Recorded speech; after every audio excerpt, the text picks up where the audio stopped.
Welcome to the Deep Dive, the show that extracts the essential knowledge from the most comprehensive sources out there, giving you that critical edge you need to stay informed. If you want to move beyond the AI hype cycle and really drill down into the measurable, accountable reality of the corporate AI revolution, you are in exactly the right place. Today, we are decoding the AI acceleration gap. And I think we need to start by just, getting a handle on the unprecedented speed we're moving at. We are living through what is, well, arguably the fastest technological shift in industrial history. It really is. I mean, think back just a few decades. The typewriter. It took 2 full decades to become standard in U.S. government offices. The spreadsheet, which is the bedrock of modern knowledge work, took well over a decade to go from, say, VisiCalc to being a common job requirement. But AI. Oh, AI is a different beast entirely. Generative AI went from being a novelty to a boardroom priority in, 18 months? 18 months tops. And that light speed pace creates immediate, and I'd say painful, tension. Our sources, and we have a deep stack of research here from the global strategy firm BCG, academic insights from Wharton, proprietary data from VCs like Bessemer, they all confirm this massive disconnect between ambition and reality. A disconnect. Okay, so what are the hard numbers on that? Give us the data. Right, so the ambition is crystal clear. Bessemer's data shows that a staggering 90% of executives anticipate AI will drive significant revenue growth for them. 90%. That's basically consensus. It is. And on top of that, 77% feel this intense pressure to adopt these tools quickly just to avoid falling behind. So the fear of missing out is huge. It's massive. That's the consensus view. AI is mission critical, and the time to move is, well, was yesterday. That paints a picture of a full-scale technological gold rush. Everyone's just pouring capital and resources into this transformation. They are. They absolutely are. But here is the statistical whiplash, the one data point that really defines this gap we're exploring today. Only 1% of those same executives report that AI is actually fully integrated into their company workflows and driving substantial, measurable business outcomes. 1%. One. So you have 90% ambition and 1% success. Wait, let's just sit with that 1% for a moment. If 90% of leaders believe AI is going to fundamentally change their business, but only 1 out of 100 have actually crossed the finish line, Yeah. that means almost everyone is stuck. They're just stuck in the experimentation phase. That's it. That 1% gap, that is the core challenge. So the question isn't if AI works, but why aren't these massive enterprises able to actually operationalize it? Precisely.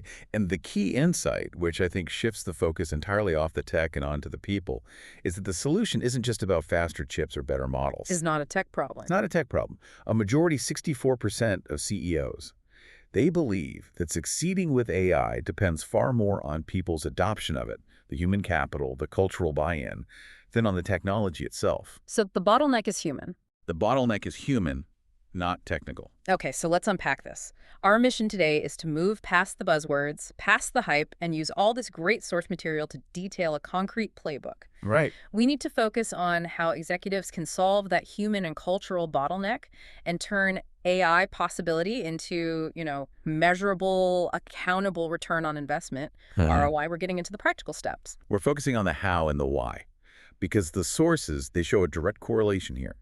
Organizations with high AI adoption rates. The ones who solve the people problem. The ones who solve the people problem, exactly. They are significantly more likely to report that their most advanced initiatives are meeting or even exceeding those ambitious ROI targets. It's all about disciplined execution. Okay, so let's start by grounding ourselves in the present. Where is this technology right now in a typical enterprise? Because it feels like the timeline has moved us way past that initial exploration phase that defined 2023. Oh, absolutely. We are well into production now. The shift has been explosive. The Wharton research, which it spans several years of studies, confirms that Gen AI usage in the workplace has moved from that tentative internal experimentation. Yeah, let's see what this thing can do. To being ingrained in daily functional work. It is no longer something the tech team just plays with in a corner. It's a tool for everyone. And we can quantify this surge, right? I think that's important when we talk about mainstreaming. What does the frequency look like now compared to just a year ago? The frequency is genuinely staggering. Yeah. And it really underscores the acceleration we're talking about. 82% of enterprise decision makers now say they use Gen AI at least weekly. 82%. And that's a 10 percentage point jump year over year. But what's even more compelling is the daily use. Okay. 46% of these leaders use it every single day. That's a huge 17 percentage point leap in just 1 year. Wow. So think about that. Nearly half of all senior decision makers are interacting with generative AI every single workday. 46% daily use. I mean, that is mainstream by any historical definition of technology adoption. It is. Usually with powerful new tech like this, you see a massive drag factor, especially among older audiences. They're typically more resistant to changing workflows they've had for decades. Yeah. Is that holding true here, or is the utility just so high that it's overriding that generational friction? That is where we see a truly surprising trend. Historically, yes, you'd see that steep drop-off. But here, the gap is closing, and it's closing rapidly. Really? Yeah. The usage among older audiences, specifically those 55 and older, is catching up fast to their younger digitally native counterparts. Weekly usage for the 55-plus group is now at 61%, 61%. which is a massive 19 percentage point increase from last year. That is almost counter-historical. Why is that 55-plus group jumping in so aggressively? Well, it suggests two things. First, the tools are finally user-friendly enough that you don't need a computer science degree to get value from them. Right, the barrier to entry is low. Very low.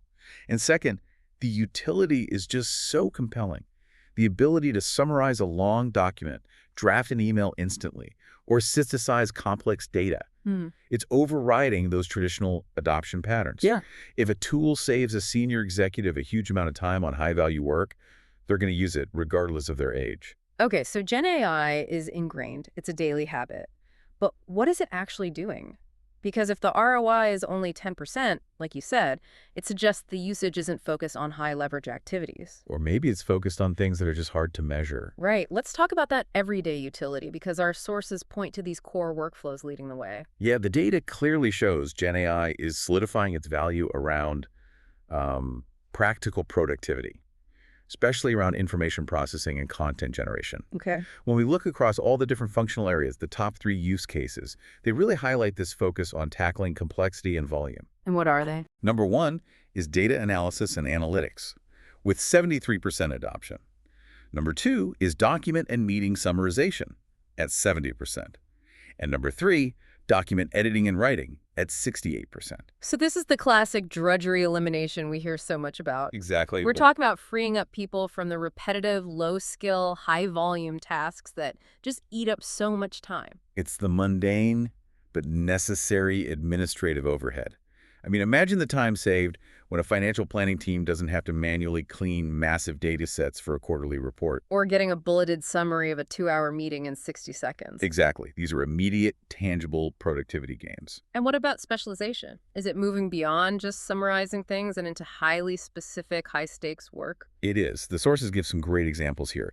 In legal, for instance, Gen AI is proving highly useful for developing contracts. Okay, so that's complex stuff. Very complex. The index value for that use case is 133. That means legal teams are using AI for contracts 33% more than the average functional team uses AI for its main tasks. So they're really leaning in. They are. It suggests they're moving beyond simple searches to complex drafting and comparison. And you see a similar thing in HR, with employee recruitment having an index of 129.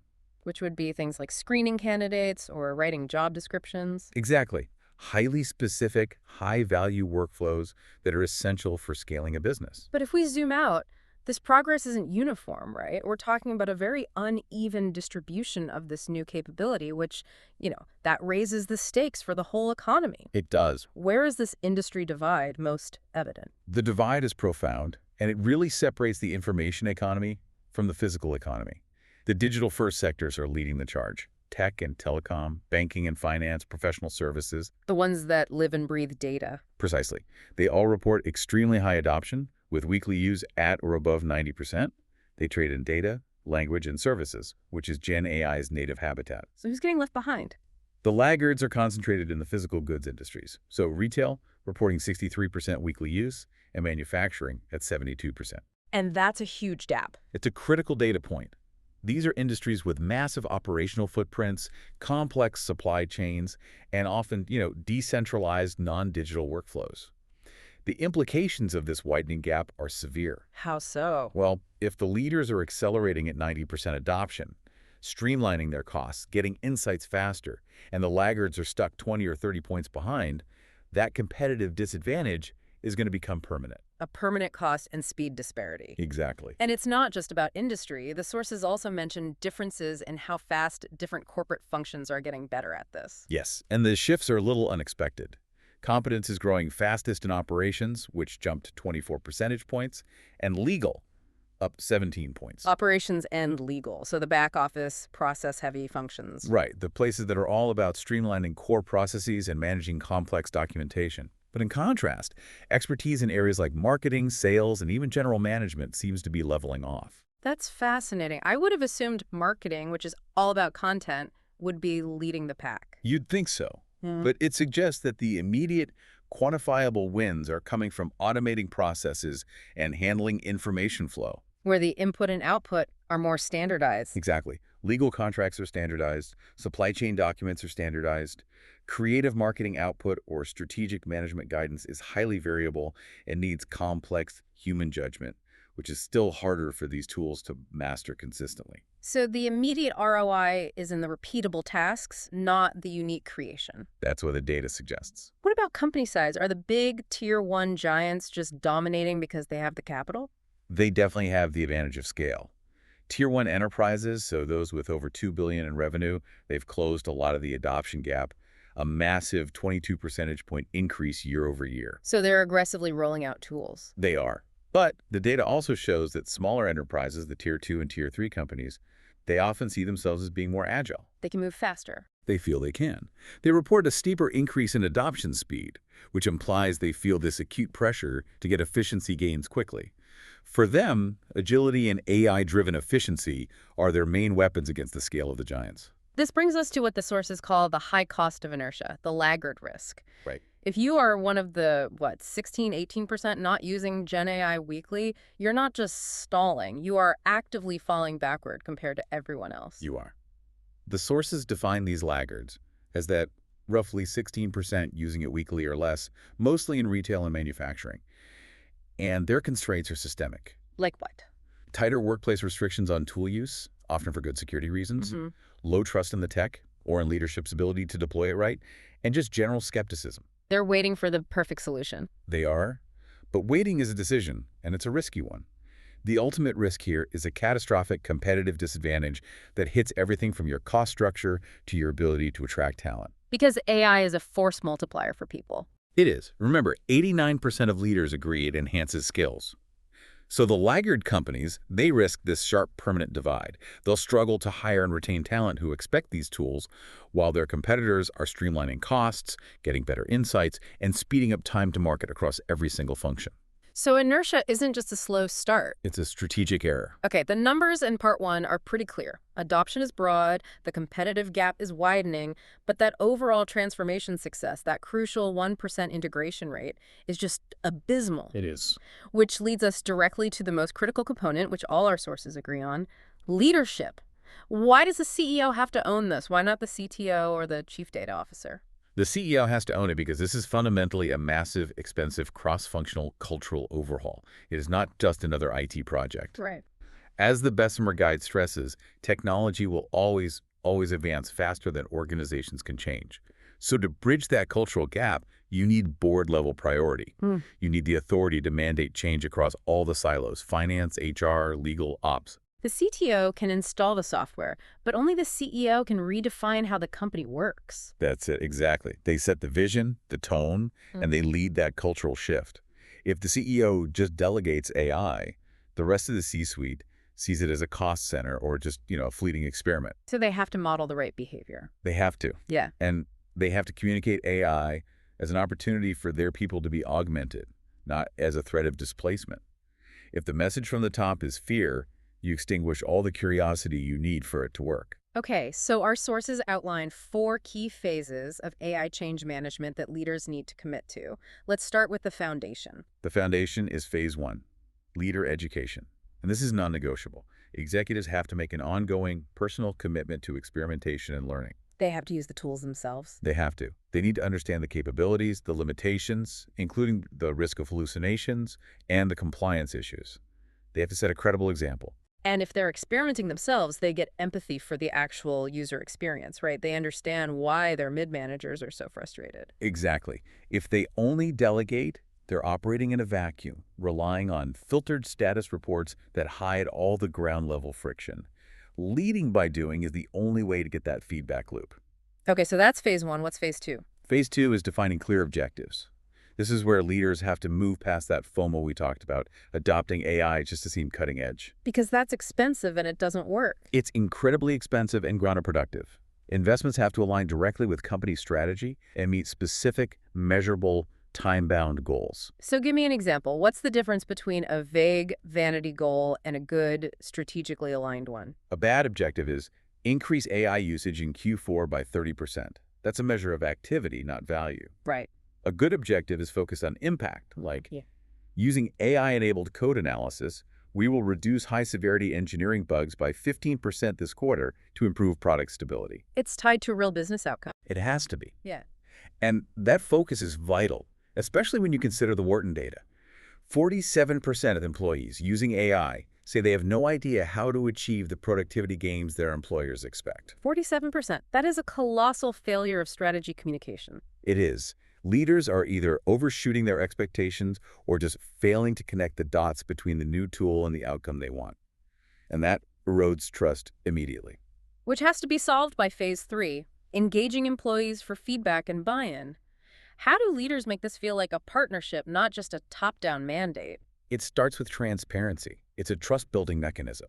Leaders need to openly share their own AI experimentation failures and successes. Humanize the process. Exactly. When a leader says, hey, I tried to summarize this document and the AI just made up this whole section, it creates a psychologically safe dialogue. Employees realize experimentation is encouraged and failure is a learning opportunity, not a career risk. And the data backs this up, right? High-trust companies have much higher adoption. More than twice as likely to feel comfortable using new tools. And the communication strategy here is critical. Introducing AI is not a software update. It's a seismic cultural shift. You can't just mandate it. You can't. The sources gave this great example of a law firm that bought expensive AI contract review tools, mandated their use, and gave minimal training. The investment failed completely. Because there was zero buy-in. The lawyers hadn't been sold on the why. The new tool just felt like a clumsy obstacle. So the message has to focus relentlessly on enablement. On making their jobs better. Precisely. Aaron Levy from Box, he had a great way of putting this. He said the primary purpose of AI was to eliminate the day-to-day drudgery. Right. Freeing up people to focus on what humans do best. Strategic thinking, complex problem solving. If you make AI the hero that eliminates the boring parts of the job, your employees become its champions. And beyond communication, leaders have to actually leverage the people who know how the business works. Absolutely. You have to harness that institutional knowledge. Tenured employees, as mid-managers, they understand the messy reality of how work gets done. Better than the C-suite. Often, yes. So you encourage broad access and experimentation because employees will identify the thousands of little repetitive tasks that AI can solve. It's that bottom-up identification that links AI to real company value. Okay, that leads us to the final phase, phase 4, targeted skill gap closure. If we have buy-in, how do we make sure people can actually use the tools effectively? This is where we see a major critique of the status quo. Executives say AI literacy is critical, but the data shows training investment is actually softening. That doesn't make any sense. It doesn't. And many companies lack integrated dynamic skill development plans. Only 22% strongly agree that AI skills are fully integrated into their professional development. And at the same time, we hear that almost half of employees want more formal support, but 20% get minimal or no training at all. Which creates a colossal risk. Yeah. The whole standard for training has to be tailored and role-specific. You have to move away from these one-size-fits-all programs. So a recruiter doesn't need to know how a large language model works. Exactly. They don't need the technical mechanics. They need proficiency training on the specific AI tools that make them a better recruiter. How to write a prompt for a job description. How to compare two candidate profiles. So the training has to be immediately applicable. Yes. And that requires 3 things that are often missing. CEO prioritization, a real investment of time and capital. And this is crucial, it has to be based on credible, dynamic data about who needs what training. Explain that. What do you mean by dynamic data?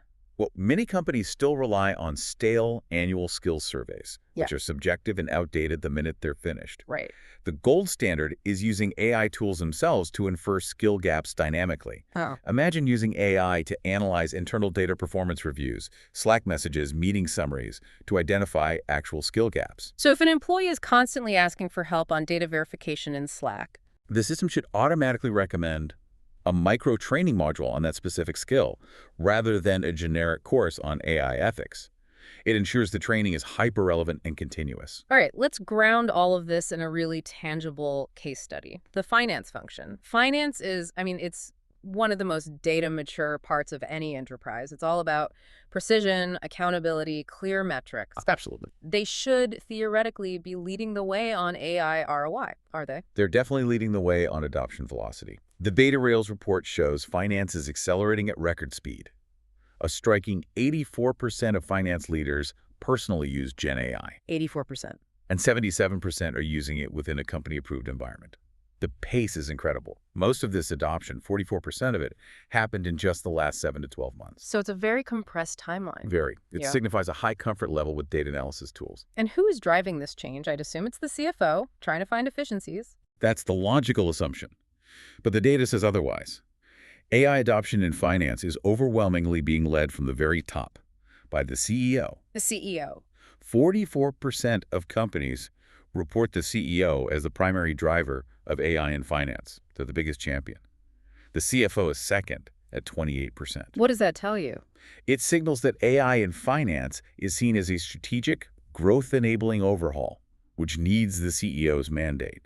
It's not just a cost-cutting exercise, which would typically fall to the CFO. Okay, so the CEO sees finance as the place to prove the strategic value of AI. What are the finance teams actually doing with it? They see two main benefits. First, better insights and decision support, and second, increased productivity. Data analysis is the universal use case, leveraged by 88% of FP&A teams. So it's eliminating hours of manual spreadsheet work. Hours and hours of it. Data cleaning, manipulation, summarization, all the tasks that used to dominate the finance calendar. And we're seeing that functional specialization here too, right? Absolutely. Risk management is a major focus for treasury teams, with 80% using AI to model risk scenarios. Audit functions, 70% use it for anomaly detection, sifting through massive data sets to find potential fraud that a human might miss. And accounting is focused on the high-volume transactional stuff. Exactly. Process automation, accounts receivable automation. And this is translating into strong personal productivity gains. 95% of finance pros report them, with 60% calling the impact strong. Okay, so you have high adoption, top-level sponsorship, a clear focus, strong individual productivity gains. Based on all of that, we should be seeing massive financial return. Yeah, I think so. But this brings us back to the main tension point, the stubborn ROI gap. This is the surprising reality uncovered by the BCG survey. Despite the high velocity and the huge investment, the median reported ROI is only 10%, 10%. which is significantly below the 20% target that most organizations are planning for. A 10% median ROI in a function that is obsessed with accuracy and accountability is, well, it's deeply problematic. It is. It means the investment just isn't paying off in a quantifiable way yet. Nearly a third of executives report limited gains, and amazingly, less than half, only 45%, can even reliably quantify the ROI at all. It's hard to justify these huge expenditures if you can't measure the return. Exactly. But the potential is still there. The DataRails study highlights that AI could reduce finance costs by a substantial 11 to 50% through productivity gains. And the idea is that this enables growth rather than just cutting headcount. Right. Doing much more strategic work with the same number of people. So the potential is there, but the execution is failing. How do we fix this? What's BCG's playbook for getting from 10% to real, strong returns? BCG stresses this idea of impact over effort, and they outline a few key strategies, starting with taking a transformation perspective. Okay, what does that mean? It means the successful teams embed AI into their broader finance transformation agenda. They treat it as an enhancement to a systemic change, not just as an isolated one-off project. So moving beyond those isolated pilots that we know have a 95% failure rate, how does that integrated approach actually work? They advocate for what they call the string of pearls approach. You stitch connected use cases together so the underlying investment in data and tech stretches further, and the benefits of each use case build on the last one. Can you give us a concrete example of that? Sure. Imagine a large consumer goods company. They start by building a robust driver tree model, connecting operational metrics like units sold directly to financial outcomes. That alone reduced their report generation time by 50%. That's Pearl 1, efficiency. Exactly. Then, because that clean, standardized foundation was in place, they extended it. That's Pearl 2. By swapping in new AI inputs for algorithmic forecasting. Okay. So the AI model could process real-time sales data and external economic indicators, delivering forecasts 30% faster and with greater accuracy. The second gain was leverage off the first. That makes perfect sense. Foundational data work pays dividends. What's the second tactic? The second is focusing on high-impact use cases over just the transactional stuff. While data cleaning is necessary, the highest transformative impact is in strategic areas. Like what? Risk management, especially advanced fraud detection. That topped the BCG list, with 48% reporting a transformative impact. Financial forecasting was right behind at 45%. Winning teams prioritize these strategic areas, not just optimizing invoices. And the third and fourth tactics must have to do with the complexity of finance, right? Regulation and consistency. Exactly. The third is to collaborate and govern. Success requires systematic collaboration with IT and vendors, but you have to define governance early. Because in finance, auditability and compliance are everything. They're paramount. And these governance challenges can stall promising programs if you don't address them from the start. As one executive said, go slow to go fast by spending more time on stakeholder management and governance early on. Finally, we have to talk about the limitation of the tool itself. The difference between Gen AI and traditional AI. This is the critical, often misunderstood point in finance. Generative AI is probabilistic. Its strength is language, synthesis, creative generation, automating financial commentary, drafting legal text, generating code. Right. Traditional AI and machine learning, however, are deterministic. They're essential for guaranteed accuracy, compliance, and auditing. Precision work. So using Gen AI for math is like asking a poet to do your taxes. It might be creative, but you need certainty. That's a great way to put it. If a finance team uses Gen AI for a task with only one correct answer, and they still have to verify the output line by line because of hallucination risk, The efficiency gain just evaporates. it completely evaporates. In fact, it often adds work. The crucial insight is that Gen AI must be used selectively in the right context. And it won't help you leapfrog fundamental issues like fixing your underlying data quality. If your data is a mess, AI just makes the mess faster. We've established that leaders are investing heavily, but the ROI is only 10% and execution is suffering. Now we come to a highly controversial finding from our sources that helps explain that gap, the 95% failure rate paradox. Right.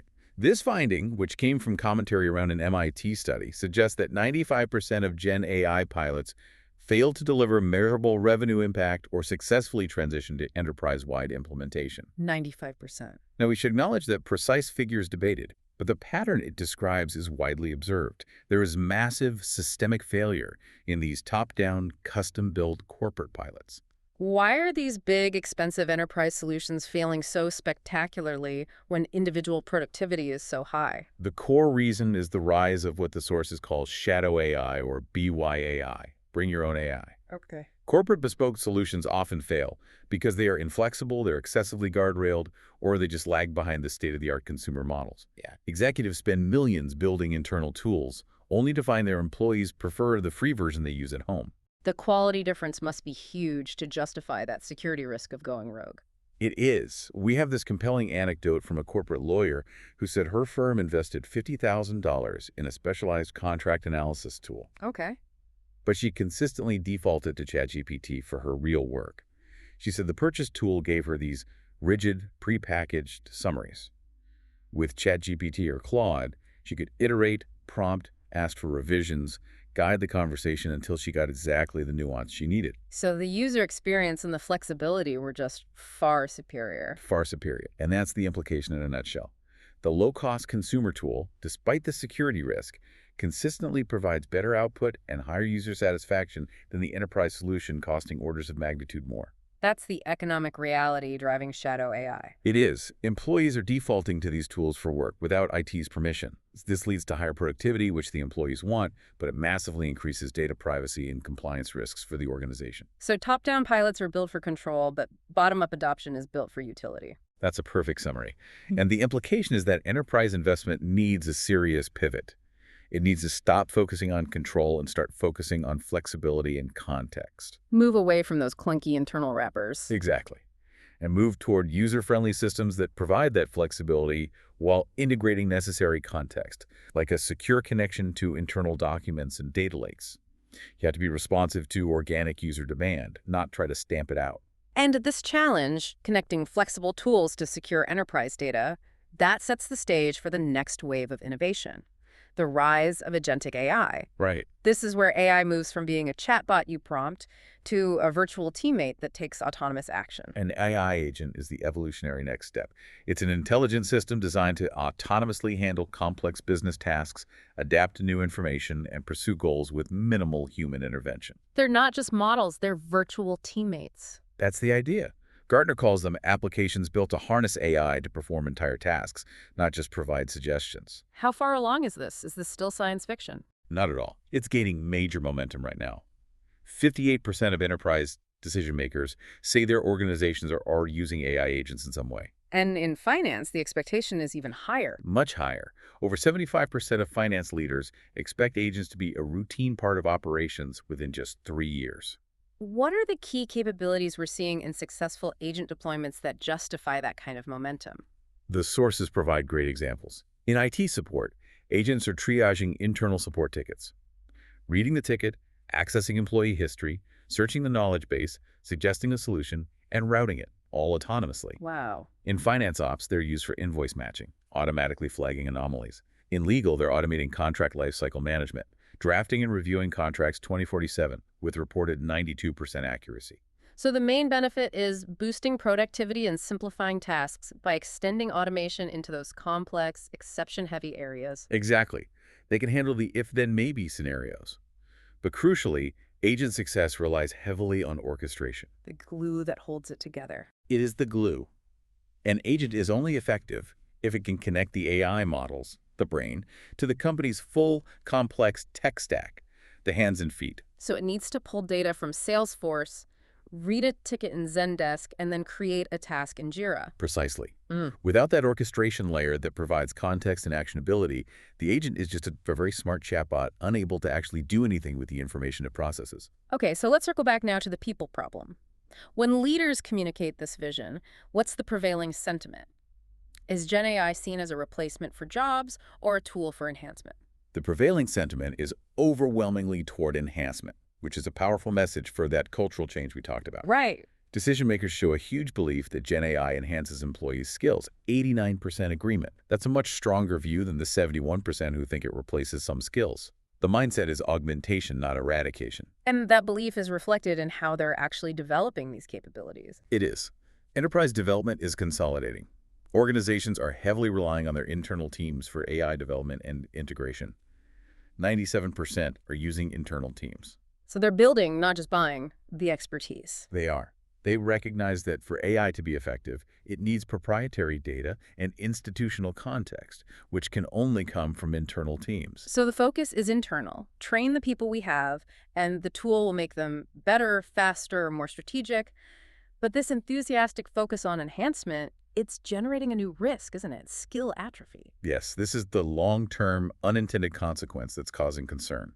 43% of decision makers agree that Gen AI will eventually lead to declines in skill proficiency. Because the AI is doing the foundational work. Exactly. As AI automates routine tasks like basic data cleansing or drafting a first report, younger employees might lose the chance to build those foundational competencies that senior roles depend on. What specific skills are we talking about here? We're talking about the fundamental building blocks of critical thinking.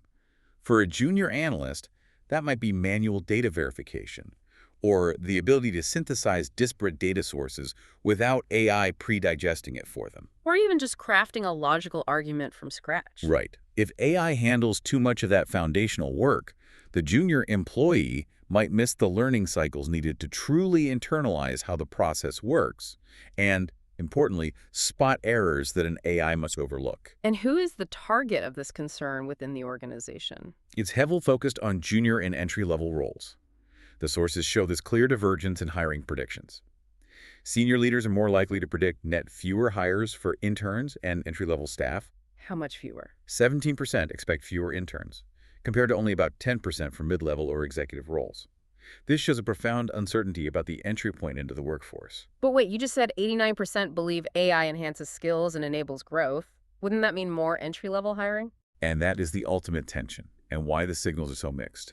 While 17% expect fewer interns, nearly half, 49%, also anticipate more intern hires because of AI-driven growth. So it's not about the volume, it's about the type of skill. Exactly. The uncertainty isn't about the number of hires, it's about what skills will be required.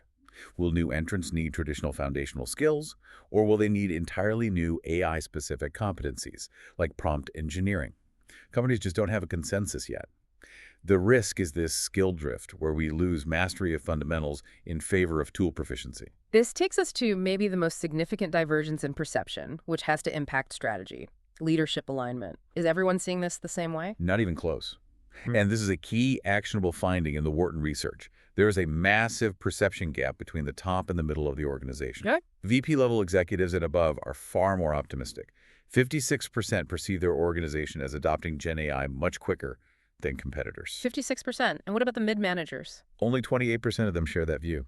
That is a huge difference. Nearly double the optimism at the top compared to the managers on the ground. Why is that so critical? Because the mid-managers are described as being more grounded and realistic for a reason. They are the ones actually executing the pilots. They're dealing with the day-to-day friction. All of it. The clunky enterprise tools that fail 95% of the time, the persistent data quality issues, the resistance to change from their teams.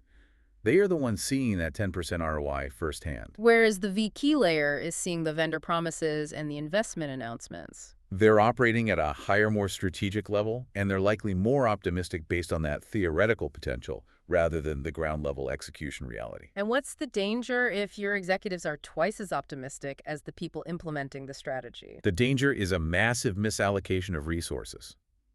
If the executives' inflated optimism leads them to underestimate how hard this is, they will underinvest in the targeted training we talked about, and they will fail to overhaul the foundational data and processes required for AI to actually succeed. The optimism at the top is blind to the friction in the middle. And that perpetuates the 1% integration problem. Hashtag outro. This has been an incredibly detailed and I think a highly actionable deep dive into the corporate AI acceleration gap.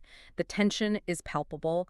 You have this astronomical executive interest, 90% see revenue potential, but only 1% are fully integrated. And the median quantifiable ROI is stuck at a mediocre 10%. And the most surprising findings are undeniably linked to these organizational challenges of execution and culture. They are. That 10% median ROI shows that enthusiasm and massive investment, they do not guarantee results.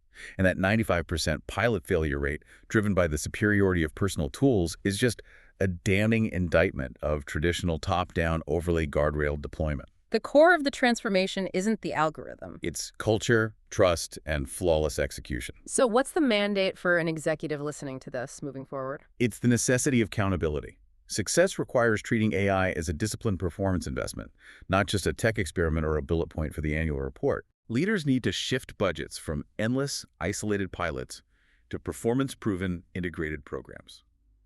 And the budgets are robust. 30% of tech budgets are now going to internal R&D to build these capabilities. They have to measure everything, focus on high-impact value, and integrate AI into their broader transformation agenda. We've spent a lot of time today discussing this divergence between the highly optimistic executive leadership and the realistic, hands-on mid-managers. And this divergence seems to be the primary engine behind that shadow AI problem. It is, where employees are relying on superior consumer-grade tools like ChatGPT and Claude outside the approved secure corporate stack. And the organizations that manage to formalize that bottom-up usage by embracing flexibility and providing secure context, those will be the ones that win. They will. So here's the final provocative thought for you to consider. If this high failure rate of secure top-down pilots continues, how quickly will that shadow AI trend, where employees use their own tools to get better results, force executive leadership to completely abandon their secure, internally built systems? And formalize policies around consumer-grade tools instead. Exactly. Prioritizing superior output over traditional control. What entirely new governance models would that necessity demand, beyond the traditional guardrails that are currently just stifling innovation and perpetuating that 10% ROI gap?